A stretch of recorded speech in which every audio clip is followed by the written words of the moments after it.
What's going on, party people? And by party people, I mostly mean stressed out teachers and anxious parents to figure out what the heck is going on next year. So, welcome to the first official tech teacher video lesson on D2L Brightspace as well as other tools. Today's video is focusing on two things, which I should have included in the title. If I didn't, you can yell at me. But accessing D2L and the navigation bar. I'll talk a little more about the navigation bar a little later. So we'll start with accessing D2L. Now, before I start, I'm going to preface this video by saying my camera's over here, but my monitors are over here. I've got one here and then one above me that I would look at like this. So if I'm not looking right at you, that's why. So we're going to talk about accessing D2L, and we're going to talk about it, accessing it as a teacher and as a student, because I think it's important to know both sides of it. That way you can see how your students interact with your work that you've posted and kind of work out any kinks from there. So if your school board uses D2L, you'll be familiar with the portal page. Now, because I work for the Algonquin Lakeshore Catholic District School Board, ours is my.alcdsb.on.ca. So it just rolls right off the tongue, right? Go into there and you're taken to this page. Now, most of you as teachers will recognize this. Parents that are watching this, you won't, unless your child has worked on this at home.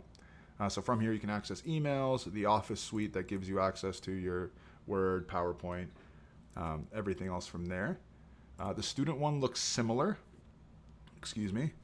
but missing a few things. Obviously, they won't have access to reports like we do, and things like that, which is pretty obvious. So to access our D2L online learning environment for the people that are coming from fresh grade, there's this little grid, 3x3 grid of icons here, or squares, that you would click, and from there it shows your classroom. Now, last year I taught a grade 4 class. This year I taught a grade 5-6 split. The name of the class, I think, is just automatically populated, so it doesn't really matter. So when you click into here, you're finally greeted to your online classroom. Now, personally, I was fortunate in that I taught 2 junior classes. So I taught a grade 4 last year and a grade 5-6 this past year. And we used our portal page a lot because it had Microsoft Word on it and it had PowerPoint, and the kids made a lot of presentations because they like doing that. And what was nice about it was that it saved online, so they could work on it at home, or they could, let's say if they grab computer number 1 from our bin, they can grab computer number 5 the next day and still have access to it through the portal page. So I kind of hammered it in their heads saying, hey, here's the website, know your login, blah, blah. For parents, this is a totally new world.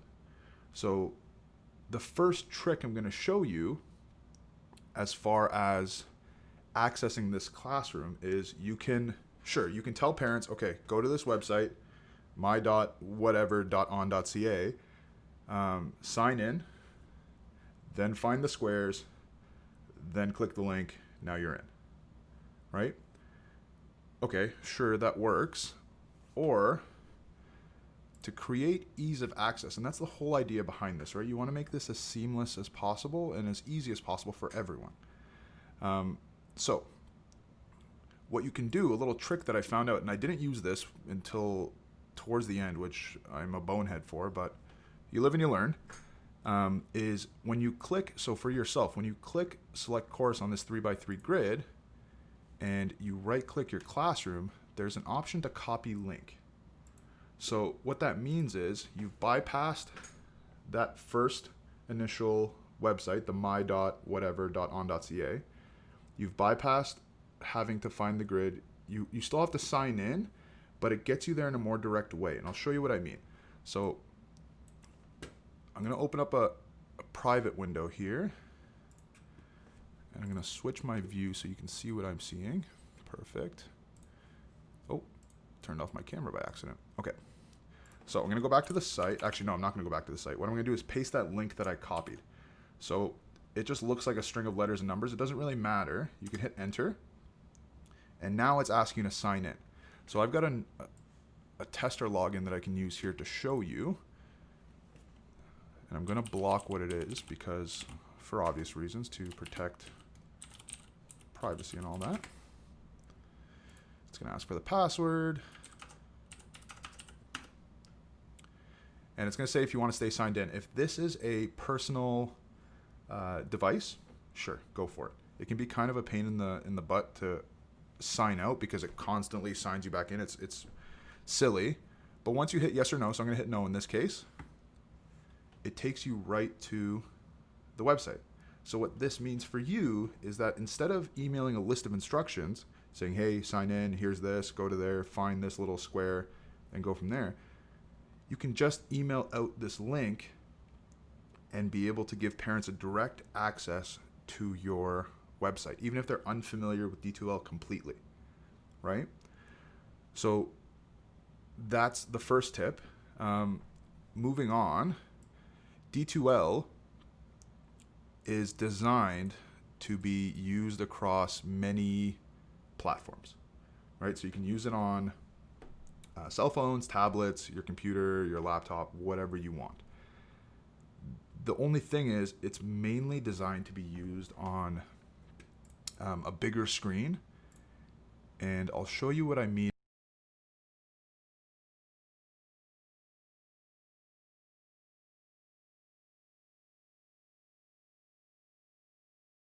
What I'm going to do now is I'm going to switch to my phone view, and I'll show you guys what I'm talking about. And then I'll show you the solution that actually I didn't even find out. A student in my class and his parents found, which was awesome. I was so impressed by their initiative to just go out and find a solution that it was fantastic. Okay, so let's switch to phone view here. All right, everyone, welcome to my cell phone. I'm using an iPhone, but the same rules and same processes follow. It's pretty standard across the board as far as how this app works. But before I show you the app, I actually want to show you what the website looks like when you're just using it on a Chrome browser or on Safari or on Samsung, whatever the Samsung browser is as well. So I'm going to go ahead and open it. You'll see my Clayton Flooring website there because we're thinking about getting our floors done. So I'm going to type in our portal page. I'm going to sign in. My password's already saved because I use this phone a lot, probably every day, I'd say. And here we are. So the blocks are all there. Everything here looks similar. But if you notice, our 3x3 grid at the top right, and I wish I could point at it, but I don't know a way to make my phone show where my finger is hovering. What they've done to save space is there's this little hamburger, what they call a hamburger menu on the left, top left here, that I'm going to press. When you press that, it opens up this panel of other things. And now you'll see that 3x3 grid at the top right again. So if I press that, oh, there's our website. So I can click that and get in. And here I am, right? So all I can see at the moment is the activity feed, so the activity feed where I would, as every week-ish, I would try it first to post announcements, and then from there, just not enough people were seeing it, so I stopped doing it. So same idea. Hamburger stack at the top left is probably hiding all of our tabs, which it is. So now if I want to go into some content, learn some stuff, get the good stuff, I'm trying to scroll, and I wish I could show you, but there's nothing here. Because, again, it's tucked away. There's this little arrow here that hides everything, and from here, you can see stuff. So let's go take a look at some math. So I want to do, let's do probability 1. Now I can see it. And even still, it's kind of wonky. I mean, getting here is a process in itself that I think is too cumbersome to teach over and over. So instead, I believe what they did is they created this app knowing that that was an issue. So if you go into your app store, you can type in, it's called Bright Space Pulse. It's the second one there on me, and I've downloaded it in the past back when I was using it. So I'm going to re-download it for you, just to show you kind of the process here. There it is. So we're going to open it. Never miss a deadline, blah, blah, blah. Selling their stuff. Perfect. Get started. So at the top it asks, who provides your learning?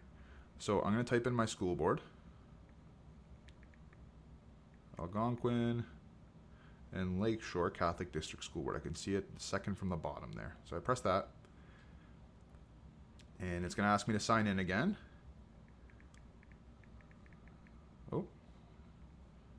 My coffee hasn't kicked in yet. I tried to sign into my Gmail using my school email. alcdsb.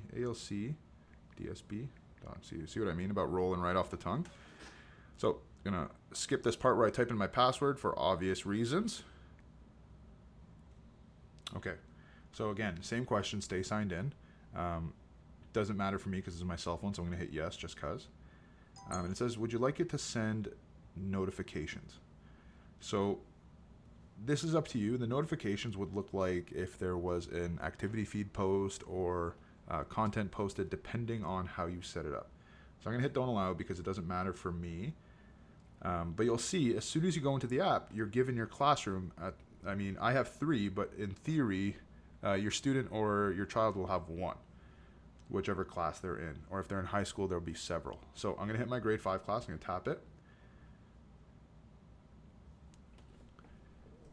And right away, it takes me to our content, which is perfect. And I'll explain why that's perfect in another video, because it has to do with, now you'll notice you don't really have access to all the other icons, so discussion, chat room, all that other stuff that you noticed on if you saw it with my online classroom. But through here, they can go into math, they can access whatever they want, and it opens it right up for them in a nice, easy to read, and they can zoom in and all that. So the app works great. I'd recommend it for tablets, for cell phones, because at the end of the day, you're trying to make your classroom as accessible for everyone. So if there's a student in your class that has 3 siblings with 1 family computer, then they could always resort to the app while they're waiting. I mean, it's not perfect, it's not great, but it gets the job done. It's better than messing around with all those buttons. So let's head back to my computer here. All right, now that we've grown back to full size and we're out of my cell phone, let's take a look at another tool that I think works well when you're trying to see it from the student's perspective. So usually by default, most navigation bars at the top here include a class list. So if you click in there, I'm going to blur out a lot of these, except for this option here. So beside each name, there's an arrow, and I'm going to pick this one because it's quite long and I can stick it out a little bit. So by clicking the arrow, there's an option to impersonate. And what that means is if you've set some sort of parameter, or if you want to just view how your material looks to the kids, depending on what you're doing, you can click impersonate and it'll take you to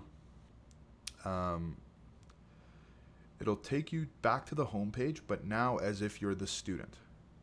So if I hit impersonate, it'll say this suspends your current session and logs you in as a selected user. Continue. Yes, because that's what I want to do.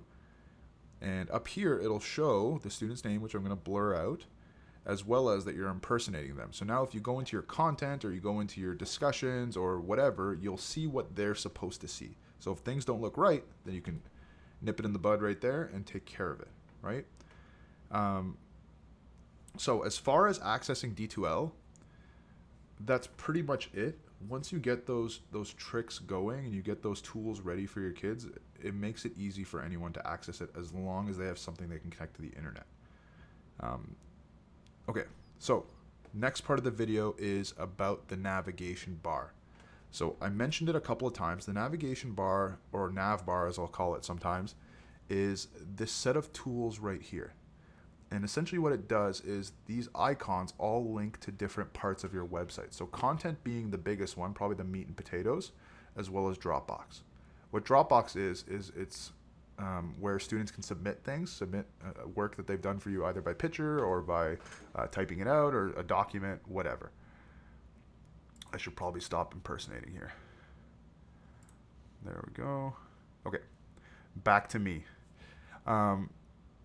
So with that, this one here I made myself. And I don't mean I made the icons, I just mean that I've customized it in a way with tools that I think would work for me and work for my class. So I added a course home button, which would take you back to this page that we're on currently that has the activity feed and the news announcements. There's a discussion section, which we don't use directly. I'll explain more about that in another video. Dropbox, which we need. Class list, which is there by default. It's a good way for you to add other teachers to your classroom. And also that's where I went to impersonate a student to see if what I wanted them to see was there. That's pretty well all I've used ClassList for, really. Course tools, I don't think is there by default. This added awards for me, which I needed. There's also grades and quizzes. I didn't use either of these because we were doing mostly formative assessment, so it was all feedback as opposed to grades. I just needed the awards, and that'll come in handy a little later. So you get a default nav bar. You don't like it. What you can do is there's these 3 dots here at the top right. Once you hover over it, the 3 dots appear. So you can click that. Also, I'm realizing I can make my mouse bigger, so I think I'm going to do that now before I forget. All right, let's go. Okay, that's easier to see. I just don't want that to be causing trouble. Wow. Okay, so these 3 dots. You can click that and click Edit this nav bar. And what that takes you to is this next page where you can move your buttons around depending on what you think will be best to prioritize. I kept my content at the front, and I think this was it, just kind of like that. And what you can do also is add links. So if there's a website in particular that you know you use a lot, you can add it as an icon and have kids just click that and access it immediately, as opposed to opening a new tab, typing in the whole thing, and getting through that. So I'll show you. So if you click add link, there'll be several pre-made ones that people have made. You can use those if you'd like. I didn't personally because honestly, I just don't know what they're linked to. I mean, some of them explain it. Others are just nothing, like first grade, second grade. I don't know what that links to in my personal scenario. System links, if you can filter it by system links here. So if you click that, this is the one designed by D2L Brightspace themselves. So you'll see things like the chat, the checklist, class progress, content, course home. So these are the ones that were made for it specifically. So if you want to just scroll through this and see what's going on here, you can take a look. From here, I was able to pull the chat function, which I didn't know existed. And originally, that was my idea with the chat tool was to have kids go in there and ask for help from each other if I wasn't responding to emails right away. Turns out they didn't end up using it because they would just wait till their parents got home or wait till the older sibling got home or whatever and ask them, which is fine. So it was there if anybody ever needed it. So let's take a look at adding a custom link, because I think that'll come in handy for a lot of teachers. So if you click create custom link, opens up a new window, which is great. You can name it whatever you want. So in particular, I know our portal page links to, so the one with all the blocks links to Sora reading, but it doesn't link to Epic. And I don't want to say Epic's more popular, but I've seen it used more than Sora. So in this case, if we want to link to Epic, we can. So we can call it Epic. And this part where it says URL, you would just type in the link to the Epic website. So in this case, I'm just going to Google Epic Reading. And here it is right here, log into Epic. Right, so they'll take them to this page. So I'm going to take the URL, cut it, and just paste it right in there. And that's it. Behavior, what this is referring to is how do you want it to act how do you want the link to open when the student clicks it? So because it's linking to an external site, it's usually best practice to get it to open up in a new window or tab, because if they decide to leave it, they can just close it and still be on your classroom. Whereas if you left it on same window and they clicked it, they would have to go all the way back or go find the email with the link and click it again. So I'm gonna leave it on new window, new tab. You can enter a description. I haven't, because I think the description only shows when they hover over it. I've never actually tried. I think it's kind of redundant. Unless it's something specific to your case, then by all means. You can also add an icon if you want. So in this case, I've got a picture that I sent to GQ for a modeling contest. Still haven't heard back, but that's okay. I'm keeping my options open. And you can click create. I'm not going to do it because I learned the hard way that once you create one, at least I'm not able to delete it. And I don't know if that's because I'm so low on the totem pole as far as teaching seniority goes or not. But for the people that can see the same links as me, which I think are the people on our board, you'll notice one called Mr. Inoya Supermodel, which is super embarrassing now that I think about it, but it's there. So if anyone wants to use that, it also links to Epic. I was just making sure it worked the way I wanted it to. So if you want to add it, you would just click it and click add, and it adds the icon to your website wherever you want to put it. So I'm going to click save and close, and bingo, bango, bongo, it's on the end there, right? Pretty straightforward. Again, this is a tool for you to use to link to different parts. If you want to link directly to different parts of your thing, to your online classroom, you can, or you can link to external websites.